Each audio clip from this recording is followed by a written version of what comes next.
तो चलिए इस वीडियो में बात करते हैं एरर्स की। तो जावा स्क्रिप्ट में जो एरर्स आती है उसको कैसे हैंडल करते हैं।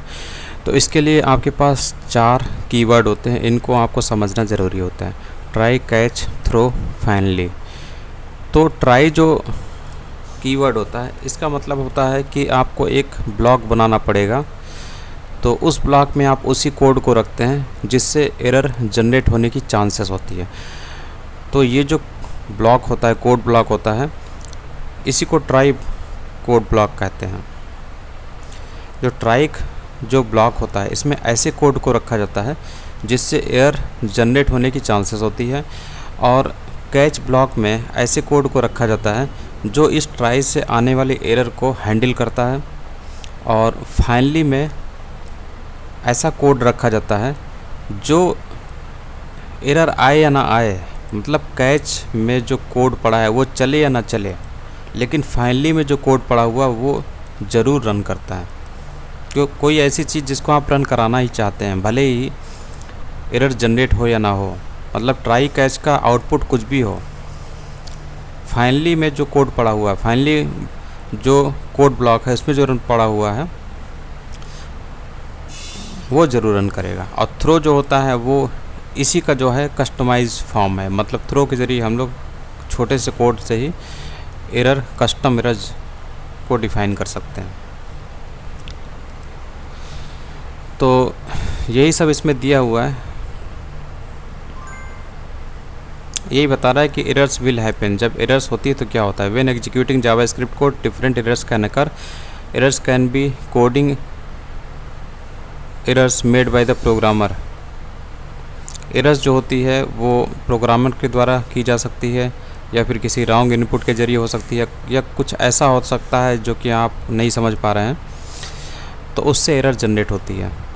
अब इस एग्जांपल में यहाँ पे दिया हुआ है कि यहाँ पे एक एरर जनरेट हो रही है। क्यों जनरेट हो रही है? क्योंकि अलर्ट जो आप इस्तेमाल करते हैं उसकी जगह पर आपने ऐड अलर्ट लिख दिया है, ज़बरदस्ती लिख दिया है, तो इससे एक एरर जनरेट होगी। ठीक है, जैसे कि यहाँ पर इससे जो अलर्ट होता है, जो अलर्ट मेथड होता है जिसके अंदर आप स्ट्रिंग पास करते हैं और यही चीज़ पॉपअप के रूप में दिखती है, तो यहाँ पर इसने ऐड अलर्ट लिख दिया। ऐड अलर्ट तो कोई मेथड है नहीं, लेकिन इससे एक एरर जनरेट होगी। इसकी वजह से एक एरर जनरेट होती है, और जावा स्क्रिप्ट इसी एरर से एक एरर ऑब्जेक्ट क्रिएट करता है, जिसको हम लोग कैच में ये जो वेरिएबल है इसमें हम लोग उसको रिसीव करते हैं। तो ओवरऑल ERR एक एरर ऑब्जेक्ट है, और इस एरर ऑब्जेक्ट की 2 प्रॉपर्टी होती है, एक तो नेम और दूसरा मैसेज। तो इसके ज़रिए हम लोग पता कर लेते हैं कि आखिर यहाँ से एरर कौन सी आई है, उसका नाम क्या है, और ये भी देख सकते हैं उसमें वो मैसेज किस तरीके का डिस्प्ले करेगा, आखिर बताएगा कि वो जो एरर है वो किस टाइप की है, और उसका डिस्क्रिप्शन मतलब बताएगा, यहाँ से ये पता चल जाता है। तो ओवरऑल यही चीज़ यहाँ पर इम्पॉर्टेंट है। तो ज़रा इसके एग्जांपल को देख लेते हैं। तो देखिए, सबसे पहले आपके सामने ये HTML डॉक्यूमेंट है, और यहाँ पर तो ये HTML डॉक्यूमेंट आपको दिख रहा होगा, थोड़ा सा छोटा है लेकिन दिख रहा होगा कंप्लीट। तो थोड़ा सा बड़ा कर लेते हैं, नहीं तो दिखाई नहीं देगा। और उसके बाद यहाँ पर आपका जावा स्क्रिप्ट का कोड लगा हुआ है, यहाँ से लेकर यहाँ के बीच में। ठीक है, और इसके अंदर ट्राई और कैच ब्लॉक का इस्तेमाल किया है। ट्राई यहाँ कीवर्ड लिखा हुआ और इसकी बॉडी है यहाँ से यहाँ तक, उसी तरीके से कैच कीवर्ड है और यहाँ पर इसकी बॉडी यहाँ से लेकर यहाँ तक। तो ट्राई में जो भी चीज़ लिखा जाता है वो उस कोड को डाला जाता है वहाँ पर, जिससे एरर जनरेट होने की चांसेस होती है। तो ये मेथड एग्जिस्ट नहीं करता, इसलिए यहाँ पर इस ये जो कोड है इससे एरर जनरेट होगी, और इसी चीज़ को हैंडल करने का काम किया जा रहा है कैच के ब्लॉक में। ठीक है, तो यहाँ पर क्या किया जा रहा है, document dot gate element by demo dot inner HTML error dot message. तो ये बोल रहा है कि यहाँ से जो भी एरर पैदा हुई है, ठीक है, उसका डिस्क्रिप्शन लोड करने की बात कर रहा है। डेमो जो HTML एलिमेंट है, डेमो ID वाला, उसके इनर HTML पर उसका डिस्क्रिप्शन यानी कि उसका मैसेज डिस्प्ले कर दिया जाएगा, लोड कर दिया जाएगा इस जगह पर। तो पैराग्राफ एलिमेंट जो तो डेमो ID वाला जो HTML एलिमेंट है वो ये पैराग्राफ एलिमेंट, इसके इनर HTML इस जगह पर ERR डॉट मैसेज की जो वैल्यू है यहाँ पर रख दी जाएगी, जिसको पैराग्राफ एलिमेंट यहाँ पे डिस्प्ले करता है। तो आपको ये चीज़ यहाँ दिखती है। ठीक है। तो ये चीज़ तो आपको समझ में आ रही होगी। अब बात करते हैं कि ये क्या कर रहा है। तो देखिए यहाँ पर ये मिस्टेक है, एरर जनरेट हो रही है। तो इससे क्या करता है, जावास्क्रिप्ट एक ऑब्जेक्ट क्रिएट करता है, एरर ऑब्जेक्ट, और इसी एरर ऑब्जेक्ट को इस वेरिएबल में हम लोग रिसीव कर रहे हैं।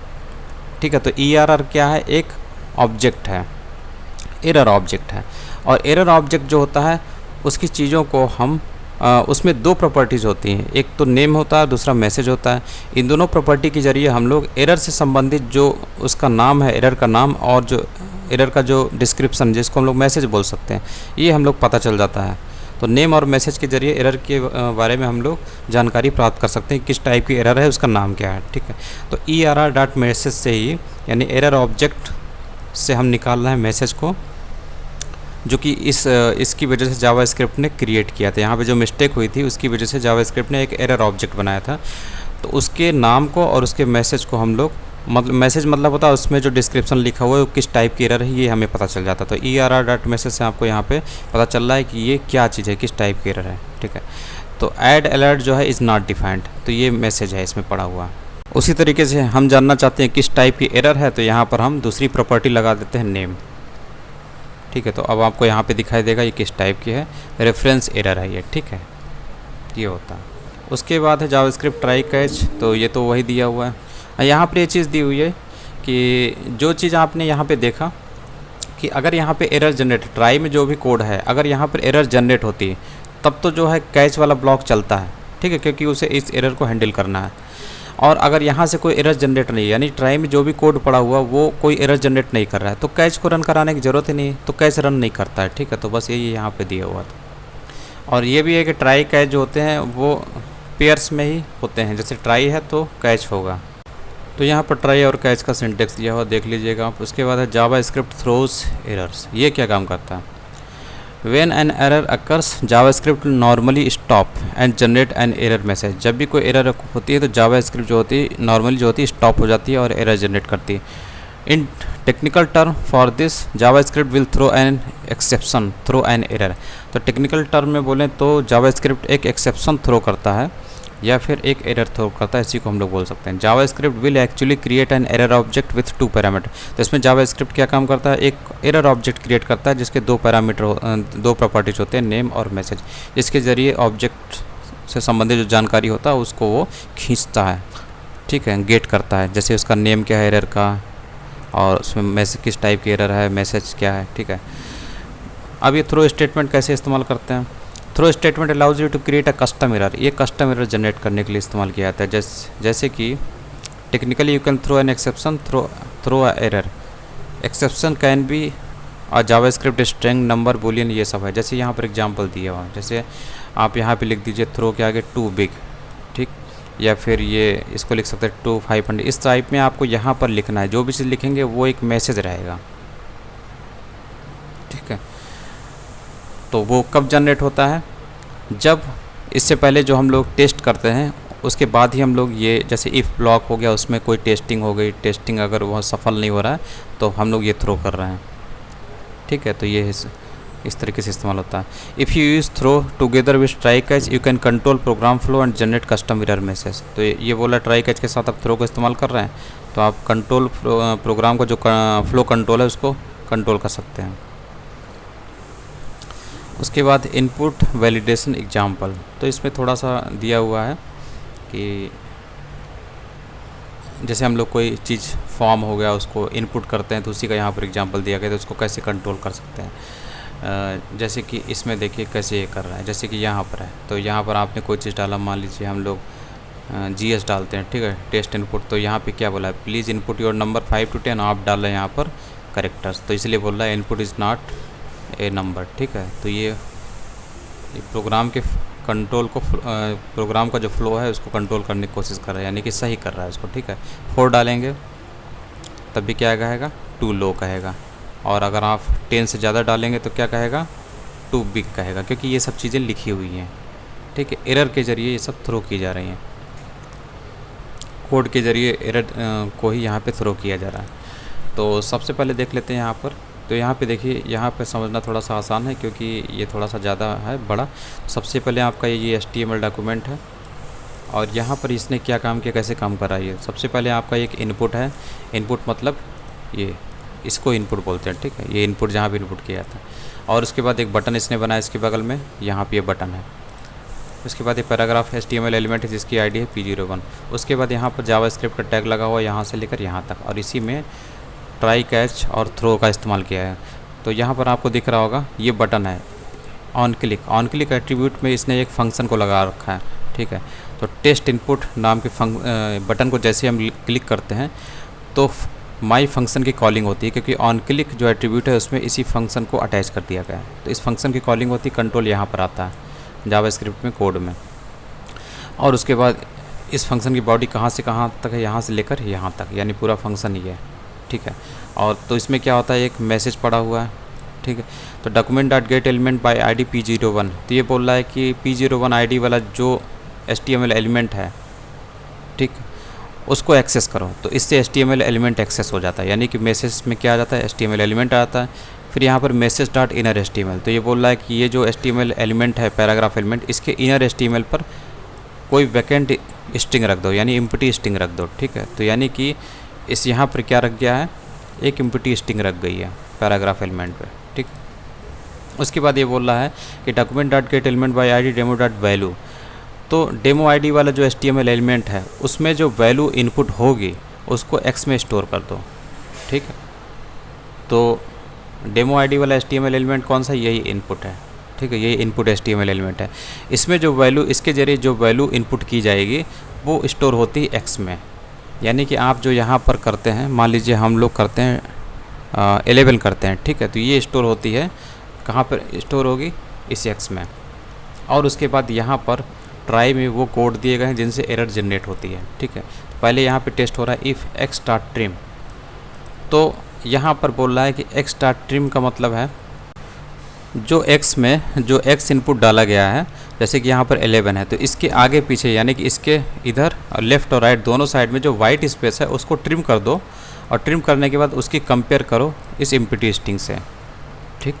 अगर ये ट्रू आता है तो इसको थ्रो करो, ठीक है, तो ये बोल रहा है इसको थ्रो करो। और अगर ये फॉल्स आता है तब तो इसको थ्रो नहीं कर सकते, ठीक। जैसे इसको आप मान के चलिए कि ये ट्रू है, तभी ये थ्रो के आगे जो कोड है वो रन करेगा, ठीक है, ऐसे होता है। उसी तरीके से यहाँ पे चेक कर रहा है इज़ 9x, ठीक है, इज़ 9x मतलब क्या ये नंबर नहीं है, इज़ 9x, अगर ये नंबर नहीं है, जैसे कि यहाँ पर आप डालिए कोई स्ट्रिंग डालिए, ठीक, ये स्ट्रिंग हो गया, ये स्ट्रिंग हो गई, तो क्या है, ये नंबर नहीं है, इज़ 9x, यानी ये ट्रू हो जाता है। ये ट्रू हो जाता है तो थ्रो किया जाता है इसी नॉट ए नंबर को, ठीक। और उसके बाद यहाँ पर x में है नंबर x, ठीक है। तो ये जो चीज़ है जो भी x में आती है उसको नंबर में कन्वर्ट कर दिया जाता है, क्योंकि जो चीज़ आप वहाँ पे डालते हैं, यहाँ पे तो आपका चल गया था, ठीक है, यहाँ पर तो आपका चल गया था, जो चीज़ आपने डाली उसको ये टेस्ट कर रहा था और ऑटोमेटिक कन्वर्ट करके उसको नंबर में। फिर उसके बाद जो है मतलब अगर नॉन न्यूमेरिक जो स्ट्रिंग होती है उसको न्यूमेरिक में कन्वर्ट करके ये आउटपुट दे देता है, ठीक, थ्रो कर देता है अगर ये ट्रू हो जाता है। लेकिन यहाँ पर ये वाला जब हमें यहाँ पर जब ये टेस्ट करने होते हैं हमें तो यहाँ पर टेस्ट करने के लिए आपको इसे नंबर में कन्वर्ट करना ज़रूरी होता है, जो भी आपने एक्स में डाला है, ठीक। तो एक्स में क्या होता है, सिंपली यहाँ पे आपने 11 भी डाला है तो 11 क्या है, अभी यहाँ पर स्ट्रिंग ही थी, ठीक है, लेकिन यहाँ पर इसे नंबर में कन्वर्ट करना पड़ेगा क्योंकि यहाँ पर हम लोग इस्तेमाल करने वाले हैं इसको। यहाँ पर कंपेयर करने के लिए आपको एक्स जो है नंबर में होना चाहिए, ठीक है। तो यहाँ पर 11 आ गया, ठीक है, और यहाँ पर 11 इज़ लेस दैन 5, ये फॉल्स हो जाएगा, ठीक, फॉल्स हो जाएगा तो ये थ्रो नहीं होगा, ये मैसेज थ्रो नहीं होगा। और यहाँ पर क्या 11 इज़ ग्रेटर दैन 10, तो ये थ्रो होगा, ठीक, ये थ्रो होगा। तो यही जो है यहाँ पर ओवरऑल जो ये चल रहा है इसमें ये जितनी टेस्टिंग हुई है, ठीक है, 1 2 3 और 4, इन चारों टेस्टिंग में केवल ये वाला हमारा ट्रू हो रहा है, ठीक, क्योंकि 11 जो होता है 10 से बड़ा है।